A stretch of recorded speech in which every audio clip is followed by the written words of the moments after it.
जन्म आगरू ही मृत्यु अपेक्षा करिथिला।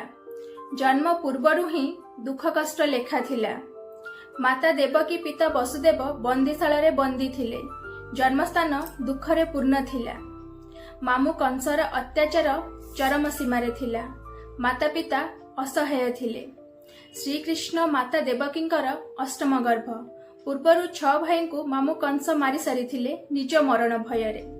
माता देवकींक आखिरु अश्रुर धार सुखी नथिला। माता देवकींकर आखि अश्रुरे पूर्ण।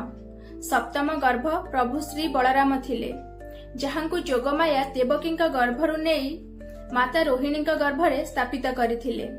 माता रोहिणी वसुदेवंकर प्रथम पत्नी, जे कि कंसर भୟରେ गोपपुररे नंदराजांक घरे आश्रय नेइथिले। आउ माता देवकींकर अष्टम गर्भरे जे जन्म हेबाकु जाउथिले स्वयं भगवान विष्णुंकर अष्टम अवतार श्रीकृष्णंक रूपरे। भाद्रव मास कृष्ण पक्ष अष्टमी तिथि रे वृषभ राशि रोहिणी नक्षत्र रे एक कला अंधार वर्षा राति रे माता देवकींक कोଳରେ जन्म नेइथिले श्रीकृष्ण। कहिबाकु गले से हिं तो सबु किछि, से हिं तो भगवान, से मायावी।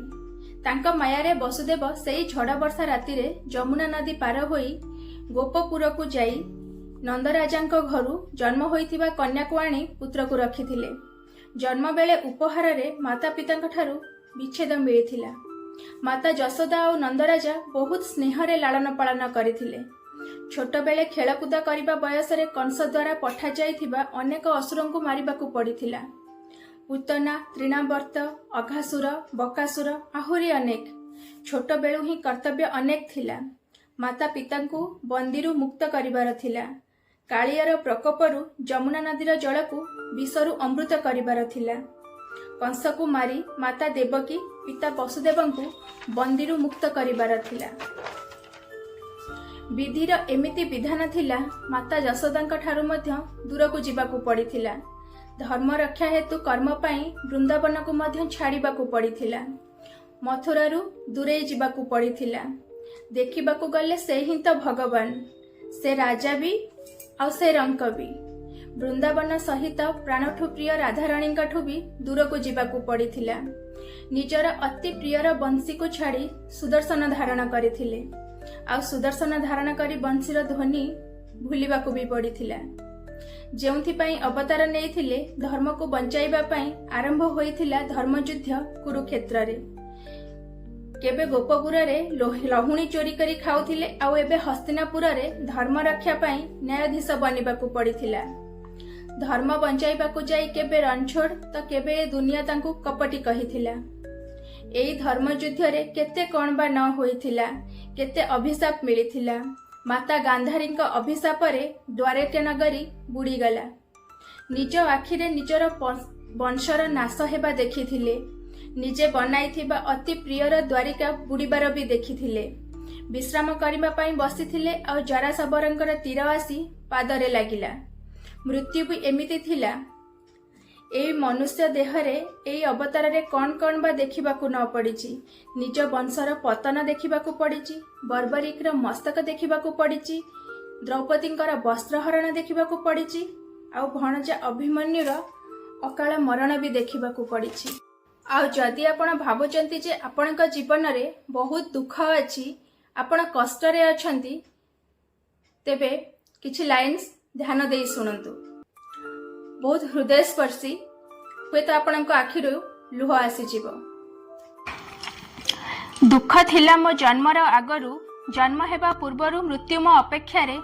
केमिति कहिबी ए कहानी एबे सुन संपूर्ण लंबा पंक्ति रे। जन्म होइथिला मोर जेल रे। माँ बापांक चेहरा मु देखि नथिली। कांदुथिले माँ देवकी। विच्छेद मिलिथिला मते उपहार रे। मामुंकठू मिलिथिला उपहारी ए। मो माता पिता असहाय थिले। 6 भाई को मोर सामना रे मारिथिले। लुह थिला माँ को आखिरे। हाँ, एमिति रे थिली भगवान मु। बड़ा विचित्र थिला ये खेल। मो माता पिता मोर देवता, से 2 जण ही थिले जेल रे। कर्तव्य मिलिथिला मते जन्मरू। पिला बेला कटिथिला संघर्ष रे। जेउ माँ पालिथिले मोते, तांकठू भी होई गली दूर मु। विधिर कौन विधान थिला, कौन लेखा थिला कर्म रे। तुमे ठीक से तो कांदी पारुछ, मु कांदी भी पारिली नाही शांति रे। कहिबाकू तो मु सबु किछि थिली। मु राजा भी, मु रंक भी, कंटारे भरा थिला जीवन मोर, दुखर मोर अंत नाही। खेलकूद करबा बयसरे कर्तव्य मोर अनेक थिला, मुक्त करिबार थिला मोर माता पितांकु जे केते वर्षरु बंदी थिले। धर्म हेतु कर्म पाई से वृंदावन भी छाड़ी गली, मथुरार से गलीरु भी निज मुह फेराई नेली। वृंदावन सहित मो भाग्य भी मोठू रुषिगला। मो प्राणठू प्रिय मोर राधाराणी मोठू दूर को चलीगले। बंशी को मोर त्याग कली, सबु किछि छाड़ी दूर को गली। सुदर्शन धारण करी कान्हा मो बंशीर स्वर भूली गली। धर्म बंचाइबा पाई एबे हस्तिनापुर को चलीगली। लहुणी चोरी करुथिली केबे, न्यायाधीश एबे बनीगली। समयर चक्र बड़ विचित्र थिला, मु जीतिकी मध्य हारिगली। धर्म बंचाइबा बाला को ए दुनिया कपटी बोली कहिला। अनेक प्रकारर अभिशाप मिलिला, लुहर बुंदा सुखीगला। माँ गांधारी अभिशाप रे मो द्वारिका नगरी बुड़ीगला। मो बंशी को भी हराइली, मो द्वारिका भी बुड़ीगला। मु कौन बा पाइली जीवन रे, जेबे प्रेमिका ही दूर को चलीगला। विश्राम नेबा पाई सोईथिली मु, तीर पादरे आसी लागिला। तुमे तो शांति रे जीवन बंचुछ, मते मृत्यु भी शांति रे न मिलिला। मनीषर यही रूप रे जना नहीं मु कौन कौन देखिची। मो वंशर पतन देखिची, पर्वरिक्र मस्तक देखिची। द्रौपदी वस्त्रहरण, अभिमन्युर अकाल मरण, कुरुक्षेत्रर भूमि रे बड़ विध्वंस देखिची। ए लाइन से आपन को केमिति लागिला निश्चय जणाइबे। राधे राधे।